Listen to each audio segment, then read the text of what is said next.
Assalamu alaikum students, welcome to the third video of last week. In this video we will discuss transformation rules of relational algebra query. algebraic expression को आप transform करना चाहते हैं. Actually मैंने आपको कहा था कि एक सीक्वल क्यूरी के अगेंस्ट मल्टीपल रिलेशनल क्यूरीज हो सकती हैं, तो इसका मतलब एक रिलेशनल क्यूरी के मल्टीपल अल्टरनेटिव होते हैं. तो हमारे पास डिफरेंट रूल्स होते हैं जिसके थ्रू हम क्या कर सकते हैं, एक रिलेशन क्यूरी को ट्रांसफॉर्म कर सकते हैं किसी दूसरी रिलेशन क्यूरी में. तो इसमें ट्रांसफॉर्मेशन रूल्स देखेंगे, फिर कोई एग्जांपल देखेंगे, कन्वर्जन की एग्जांपल देखेंगे. ट्रांसफॉर्मेशन रूल्स आपके पास होते क्या है, एक्चुअली हमारे पास क्या है, सोर्स पॉइंट होता है, एक डेस्टिनेशन पॉइंट होता है, इसके पास मल्टीपल पाथ हो सकते हैं. पाथ ए हो सकता है, पाथ बी हो सकता है, पाथ सी हो सकता है. तो उसमें हमने फिर देखना होता है इसमें से किसकी एक्चुअली सीक्वल, जो भी आपके पास DBMS है वो देखता ये है कि आप जब सीक्वल क्यूरी लिखते हैं तो वो उसकी रिलेशनल क्यूरी कन्वर्ट लिखता है, फिर उसके अल्टरनेटिव प्लान बनाता है. और उन प्लान को बनाने के लिए क्या करता है, वो एक्चुअली यही रूल्स इंप्लीमेंट कर रहा होता है बैक एंड पे. वो देखता है कि कौन सा प्लान ज़्यादा सूटेबल है, कम से कम कास्ट लेगा. तो हमने देखना है कि आपके पास जो भी ऑप्टिमाइज्ड होगा उसको एग्जीक्यूट कर देता है कि ये रूल्स हैं क्या. तो ये आपके पास सपोज करें, ये क्यूरी है, select S name grade from student comma enroll where this one and this one. तो ये क्यूरी ऐसे हो सकती है, स्टूडेंट और एनरोल का आप क्या करें, वो करें, अल्लाह भला करें, आपका क्रॉस प्रोडक्ट लें और उसके ऊपर ये क्यूरी एग्जीक्यूट कर दें. उसके ऊपर सिग्मा लगाएं, फिर आप प्रोजेक्शन लगाएं.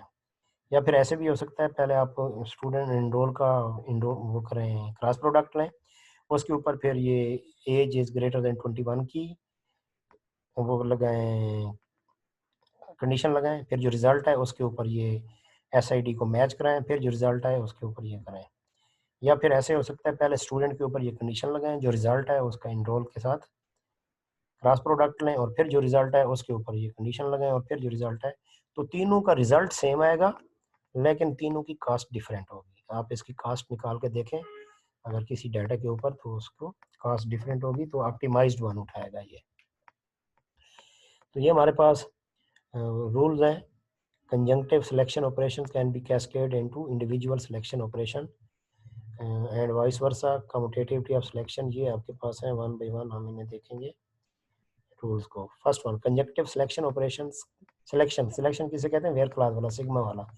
Can cast into individual selection operation and vice versa. जैसे हमने इसमें देखा है अभी थोड़ी देर पहले, देखें कैस्केड का क्या मतलब होता है. आपके पास ये जो कंजंक्टिव ऑपरेशन है, ये कंजंक्ट, तो इसको कैस्केड अलग-अलग कर सकते हैं, या अलग-अलग है तो इसको जोड़ सकते हैं ऐसे. तो इसको कहते हैं कैस्केड. ये एग्जांपल आपके पास है, sigma P and Q and R है. तो आप क्या कर सकते हैं, सिग्मा R करें, पहले ये अपनी कंडीशन, फिर ये कंडीशन, फिर ये कंडीशन. तो दोनों का रिजल्ट सेम रहेगा लेकिन कास्ट चेंज हो जाएगी. तो आप इसको देखें, ये एंड है, तो पहले आपने क्या लगाई, सैलरी लगाई स्टाफ के ऊपर, जो रिजल्ट आएगा उसके ऊपर ये लगाएंगे, या फिर स्टाफ के ऊपर एक साथ ये कंडीशन लगा दें, या जैसे ये दो है तो चेंज हो जाएगा. तो आप क्यूरी को ट्रांसफॉर्म, आप देखें एक क्यूरी के दो प्लान यहाँ पे. अब यहाँ पे ये इसके दूसरा प्लान भी हो सकता था कि आप क्या करें, ये एक प्लान है, नीचे हो जी सिग्मा CGP एंड एज की कंडीशन लगाएं, और तीसरी फिर ये लगा दें. उसके बाद commutativity of selection operations, A+B और B+A.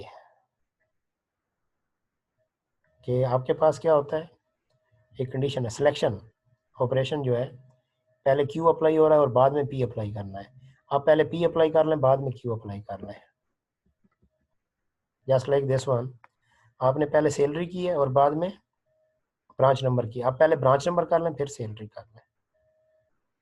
ये जैसे यहाँ पे कर रहे हैं, पहले एज कर रहे थे, फिर नेम अली कर रहे थे, फिर CGPA कर रहे थे. आप क्या करें, पहले CGPA कर लें, फिर एज कर लें. ये क्या है, कम्यूटेटिव है. क्या है, कम्यूटेटिव है. इनकी तरतीब आप चेंज कर सकते हैं. In a sequence projection operation, only the last in the sequence is required. Projection operation last में करना होता है आपने, क्योंकि कॉलम आपने सेलेक्ट करने होते हैं, ठीक है. लेकिन अगर वो क्या कहते हैं, हर एक का अलग-अलग भी कर सकते हैं. सिलेक्शन एंड प्रोजेक्शन कम्यूटेटिव होते हैं लेकिन उसकी कंडीशन होती है कि प्रोजेक्शन पहले लगाएं।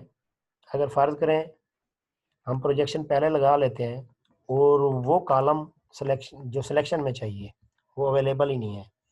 जैसे प्रोजेक्शन आपने ए बी सी डी पहले की और कंडीशन ए बी के ऊपर है। अब फ़र्ज़ करें आपने ए बी सी डी है और ई ए बी सी डी और कंडीशन ई के ऊपर है, तो प्रोजेक्शन पहले नहीं हो सकती फिर।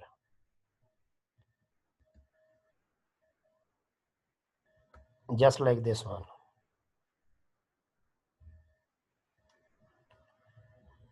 Curie sigma and pi can not be transform, क्यों नहीं हो सकते? देखें ज़रा, हम पहले अगर सपोज करें प्रोजेक्शन लगा देते हैं तो आपके पास कॉलम सेलेक्ट हो जाएंगे एच जी और सी जी पी, आपके कॉलम आ गए, तो आप उसके ऊपर नेम की क्यूरी कैसे लगा सकते हैं? पॉसिबल ही नहीं है।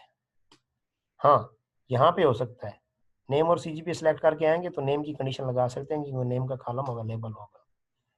तो ये उसी वक्त कम्यूटेटिव होते हैं, ये कंडीशनल कम्यूटेटिव होते हैं, सिलेक्शन और प्रोजेक्शन हो।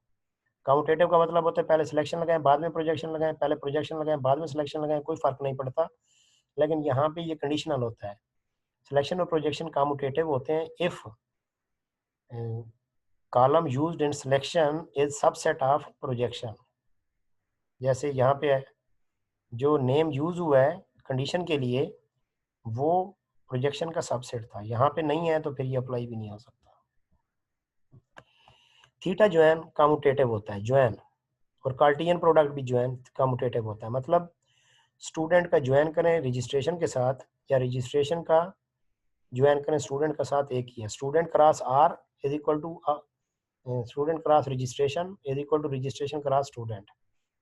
ये R join S R S join R, हम लिखते हैं select static from student inner join reg, या फिर लिखें select static from reg inner join S, उससे कोई फर्क नहीं पड़ेगा। सिमिलरली हम लिखें select static from student comma reg, select static from रेग कामा स्टूडेंट। तो ये कम्यूटेटिव होते हैं, इनकी आप तरतीब चेंज कर दें कोई फर्क नहीं पड़ेगा। Just like this one. आपने कहा स्टाफ और इसका ब्रांच का इनर जो है ना, तो ब्रांच और स्टाफ का भी रिजल्ट सेम होगा। Similarly this one. Commutativity of selection and theta join. Selection और थीटा ज्वाइन कम्यूटेटिव होते हैं कि पहले आप ज्वाइन कर लें और बाद में सिलेक्शन ऑपरेशन कर लें, या पहले सिलेक्शन ऑपरेशन कर लें बाद में ज्वाइन कर लें, रिजल्ट सेम आएगा। और सेम फॉर द कार्टियन प्रोडक्ट, ये पहले ज्वाइन हो रहा है और फिर कंडीशन लग रही है, पहले कंडीशन लग रही है और फिर रिजल्ट ज्वाइन हो रहा है, पहले ज्वाइन हो रहा है फिर कंडीशन लग रही है, पहले कंडीशन लग रही है फिर ज्वाइन हो रहा है रिजल्ट। और सेम फॉर कार्टियन प्रोडक्ट। और इसमें देख लें स्टाफ और ब्रांच को क्या किया, ज्वाइन किया और ऊपर कंडीशन लगी हुई है।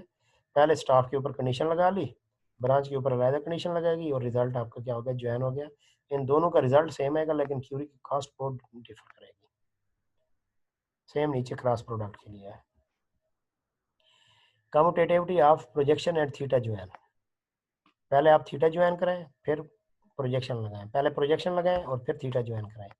लेकिन इसमें फिर वही बात आएगी, ये कंडीशनल है। A B R column of relation R and C is column. अब यहाँ पे कंडीशनल क्या है, जिसकी बेस पे ये ज्वाइन हो रहा है वो वाला कॉलम इसका हिस्सा होना चाहिए। आप पहले क्या कर रहे हैं, अगर ज्वाइन करा लें पहले प्रोजेक्शन लगा लें और वो इसका हिस्सा नहीं होगा तो ज्वाइन नहीं होगा। फिर वही चीज़ not applicable because projection does not contain column of both relations. Union and intersection भी कम्यूटेटिव होता है लेकिन सट डिफरेंस नहीं होता। मतलब A union B is equal to B union A intersection B is equal to B intersection A, लेकिन A minus B is not equal to B minus A. ठीक है, वो एप्लीकेबल नहीं होता। Commutativity of selection and set operations. Selection and set operation means आप पहले union कर लें और बाद में सिलेक्शन लगा लें, या पहले सिलेक्शन लगा लें और बाद में यूनियन लगा लें। Same for intersection and set difference, just like this one. पहले यूनियन हो रहा है फिर उसके ऊपर कंडीशन लग रही है, पहले कंडीशन लग रही है और फिर यूनियन हो रहा है, पहले इंटरसेक्शन हो रहा है फिर कंडीशन लग रही है, पहले कंडीशन लग रही है और फिर इंटरसेक्शन हो रहा है। रिजल्ट सेम रहेगा, कास्ट में डिफरेंस आएगा। पहले डिफरेंस निकल रहा है फिर कंडीशन लग रही है, पहले कंडीशन लग रही है फिर डिफरेंस हो रहा है, सेम रिजल्ट आएंगे आपके पास। सिलेक्शन एंड सेट ऑपरेशंस, ये आपके पास क्या है, कम्यूटेटिव है। ये वही पहले जो डिस्कस कर चुके हैं हम, ये एग्जांपल आ गई है उसकी, वही है, कोई डिफरेंट नहीं है।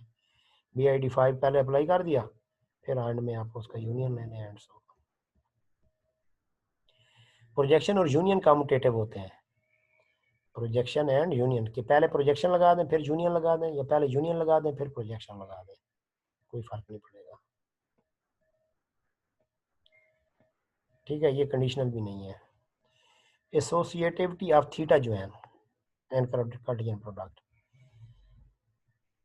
इन दो को ज्वाइन करें, रिजल्ट को इसके साथ ज्वाइन करें, ये इक्विवेलेंट होगा। पहले इन दो को ज्वाइन करें और रिजल्ट को इसके साथ। एसोसिएटिव वो क्या होता है, A plus B plus C is equal to A plus B plus C, associative rule था, ये यहाँ पे अप्लाई होता है। देखें, आप इन दो का ज्वाइन करें और रिजल्ट को टी के साथ ज्वाइन करें, या फिर एस और टी को पहले ज्वाइन करें और उस रिजल्ट आर के साथ ज्वाइन करें, ये वही चीज़ है।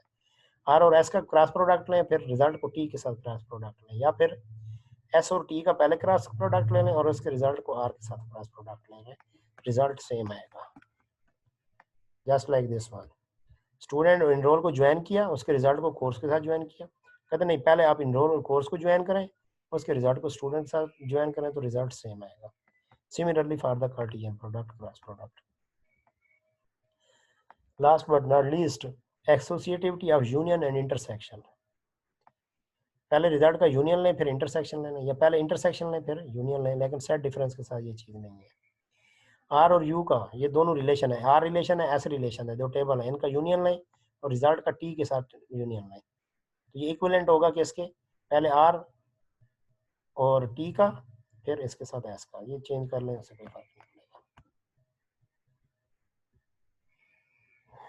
तो ये आपका जो है क्या है, अल्लाह आपका भला करे, ट्रांसफॉर्मेशन रूल है एक क्यूरी, ये आप रूल अप्लाई करके एक क्यूरी के मल्टीपल अल्टरनेटिव्स बना सकते हैं।